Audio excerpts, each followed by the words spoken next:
Here with head Fort Hays State football coach on National Signing Day for his press conference. Coach, couple big names, a lot of local names. How's that feel? It feels good. You know, our main goal when we first started recruiting, here at Fort Hays State was, we got to get some Kansas kids. And, I thought we'd done a pretty good job of doing that. We got 13 this year, and, got a couple from Salina area, and, got a couple from Wichita, and, that's good for us. We got to get a few more here out of western Kansas, which is going to be good for us as well. But, we got a wide range of kids that we recruited from all over, Colorado, Kansas, Nebraska, Oklahoma, Missouri, and that's huge for us, and Florida, and, we got a few, one from Arizona as well. So, those are kids that we got to get. We got to get high school kids to really get this program going in the direction that we need to get it going, and I think it's worked out for us so far, and that's what we've done since we've been here, and it shows with our record and the type of the kids that we're getting.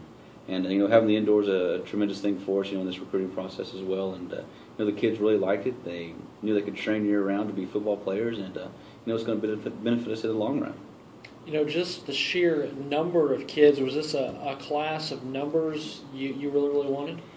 You always try to get, in between, 20 to 30 kids, to sign every year.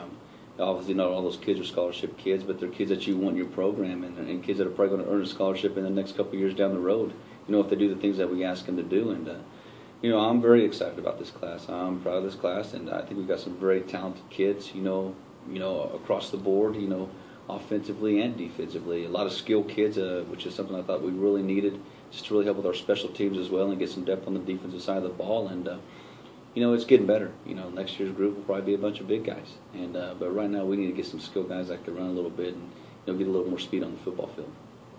With the you were a young team this last year. Are there some kids here who you expect to make an impact, or is this more depth kids right now? There's probably a few of these kids that can come in, right away and play for us. But if we don't have to waste that year on them, we're not going to waste that year. I'd rather redshirt them, get them learning our offense or our defense, and get a little bit stronger in the weight room and get a little bit faster. But I think there's a few of those kids that are talented enough that if we need them to play this year, they can play for us. A few names that really pop out: the Taven Evans kid, and then his teammate as well, Knowles kid. Were those two guys who you're really, really pleased with? Very, very pleased with them. Those kids are very, very talented. They were being recruited by some Division I schools as well, and especially of late. But we were on, on them for so long, that they felt comfortable with us and had a connection with us, and and that's what it's building. You got to build relationships with these kids, and make them feel good about your program and understand that they're going to be taken care of, and and are going to feel loved and wanted, and that's how our kids feel, and that's how we're going to treat our kids. And very excited about those two. I think those two could come in right away and do some things for us. But if they're not ready, we'll make sure that we redshirt them and get them for the next 4 years. Some pretty interesting kids, especially the kid from Colorado, the Scott kid playing a six-man ball for high school. How did you find him? What kind of stood out to you about him? You get a lot of videos. You got a lot of coaches out on the road. A lot of different things. Coming to recruiting these days, and there's all kinds of different recruiting services and Huddle, the way it's running these days. And coaches sending you film, and coaches sending you emails, and and your coaches as well, just out on the road. And you run across quite a few kids. He's a kid that we hope can adjust well. At this level, you just don't know until he gets here. But he's a kid that works hard and is going to do what we ask him to do, and hopefully gets on the field here in the next couple of years and proves himself that he can play at this level. And most of those kids do. You just don't know until they get here. What was the, I guess, so to speak, closing rate on the kids that you went out to recruit? I know there's always kids that end up going elsewhere, but did you get a majority of the kids you were after? When I went through our roster and this year's signing class, most of the kids that we recruited and wanted, we got. And, I felt good about, the kids that we got. And I think, just goes credit to our coaching staff, the facilities that we have now, the support from the administration, and just everything that's going on right now at Fort Hays State University. And I think those kids felt that when they were here. Just the success that we're having, the support, the commitment that the university has made to football as well.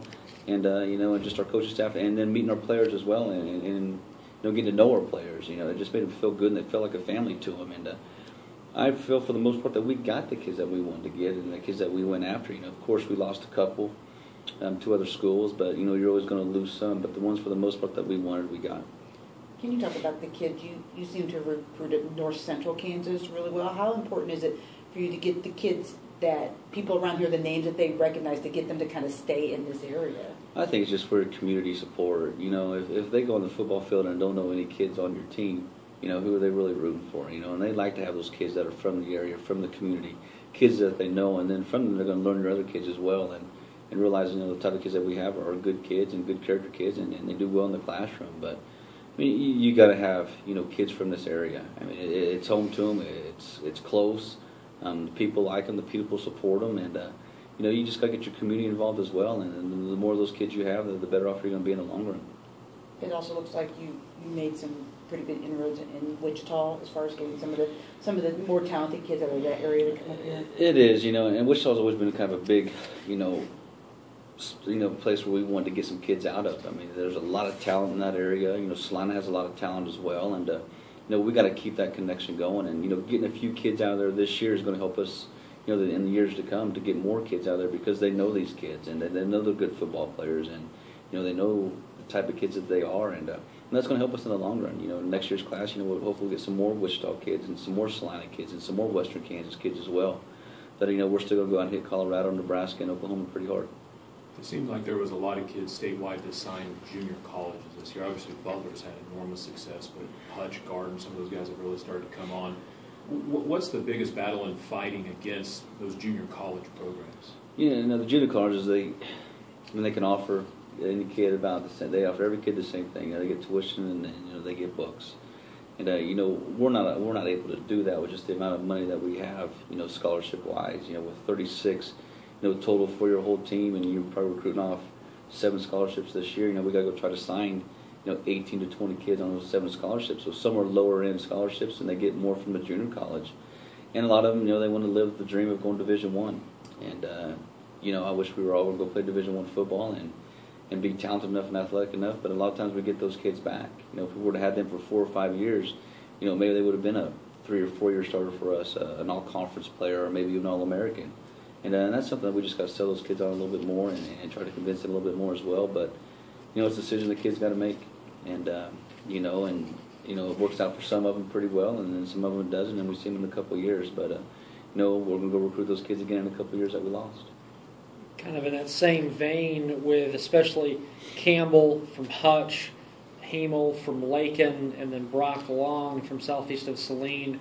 Were those maybe 3 kids who you guys first saw in high school and now come back and get? All 3 of those kids were. You know, Derek Campbell was at Manhattan High School, very good running back, went to Hutch. You know, we recruited him out of high school, and we tried to get him to come here, and decided he wanted to go junior college to go to the Division I route. Didn't work out for him. We're fortunate enough to get him back. Colby Hamill, same way. You know, a kid that we tried to out of high school get, ended up going to play basketball first. You know, then he went to play football at Hutch, then went to Garden City, and you know, we're fortunate to get him back as well. And it's just, you know, you just got to keep those relationships with those kids. Brock Long, kid from Southeast Saline, out of high school, great wrestler, great football player. Try to get him to come here, but ended up going to Hutch. I mean, but all those kids are very talented kids, very good kids, do very well in the classroom, do well in the football field. And, you know, they're Kansas kids too. And, you know, we've got to keep going after those kids that we recruited before, and just keep that relationship going with those kids as well. I know Maverick LaRock and Cole Lorenzen, 2 names people are really interested around here. Were those both kind of late guys, or what was kind of the relationship? They are. I mean, they're kids that you hope when they come to the program they develop the way you want to develop and end up, you know, playing, you know, 3 years for you. You just don't know how they're going to adjust with the competition. You know, playing at a lower level, getting to a higher level, it's different. And I just hope people understand that. And you know, we can't do a lot for those kids. We're going to do as much as we possibly can for those kids, and just to see how they adjust. With not having very many scholarships, you can't miss very often. And you know, it's kind of a chess game each year. I don't know what you're doing, but you got to have good kids in your program like that. They're going to be program kids. They're going to develop, and you know, people know those kids, and those kids are going to be very successful for us and do some good things for us. And we're excited to get kids like that because, you know, they're going to buy into what we're doing. They're excited about being here, you know, and we're excited about them being here as well. You mentioned the indoor facility a little bit when you opened up. What was the response by the kids to see these indoor facilities? I mean, some of these kids are from small towns who not have seen anything like that before. It's tremendous for them. You see them walk in there, their eyes light up, and then they see the weight room, they see the turf, they see the nice meeting room that we have, and you know, every print that came through their doors, like, this is the nicest facility we've seen, you know, especially at this level and almost at any level. And they're excited about those things because now they know they can train, year round to be, great football players just in the weight room and being able to do 7-on-7, through these winter months, on their own, and just being able to do the morning runs that we do with them, get more position specific with them on the stuff that we're doing and increase speed and increase athleticism. Besides going on a basketball court, we really couldn't do those things. And, they were just amazed, that we have the things that we have. And, we're very fortunate to have the things that we have, and we're excited about the things that we have. And it's just, it's for the future. And I think this program is going in the right direction. I think our future is very bright. Any kids who are going to be able to get in for spring ball? Are there any kids who are going to try to get here early? No early signees. We try to get a couple early, but they want to go into a Division I school and walk on at those schools to see if they could hopefully earn a scholarship by the fall. But we try to get a couple of them, but none of these guys are really going to graduate until May.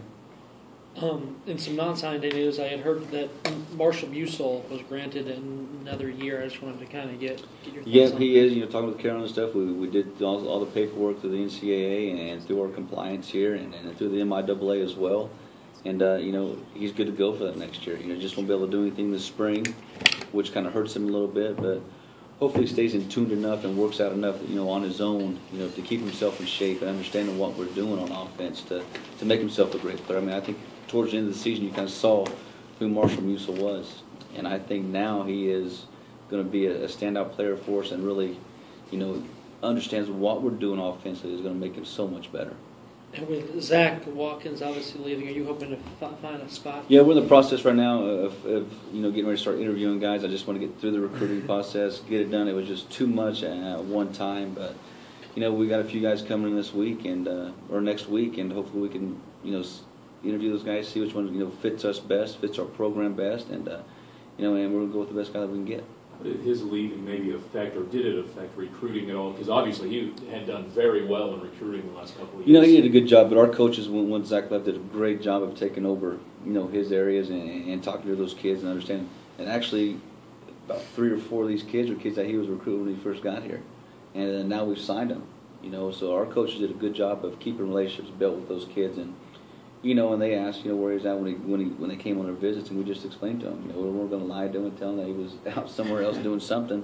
You got to be upfront and honest with them, and let them know how things happen and how this works. And I think kids appreciate those things, and that's all we do a lot. On our visits, we're just upfront and honest with the kids and tell them everything that we know about our program and where it's going and where it's headed, and about our facilities and our academics, and the way our coaching staff is and how we're going to treat you. And that's what kids want to hear. It is the truth, and that's how we sell to them. Any kids out there that you're still after that maybe are still undecided? There is right now. Too bad we can't mention those guys right. Since we don't have the NLIs, but there's looking at a quarterback right now, looking at a defensive tackle, got another corner that we're looking at as well, and and a running back. And so there's about 4 or 5 guys that we're still kind of picking on around a little bit right now, and hopefully we can get them to commit here in the next few days and be a Tiger. Did Zach mainly do Colorado? Was that his main area? Zach was Colorado, and Zach was also Kansas City. Okay. We actually still signed a couple Kansas City kids this year. And about 3 of those 5 Colorado kids are his that he started out with. So good.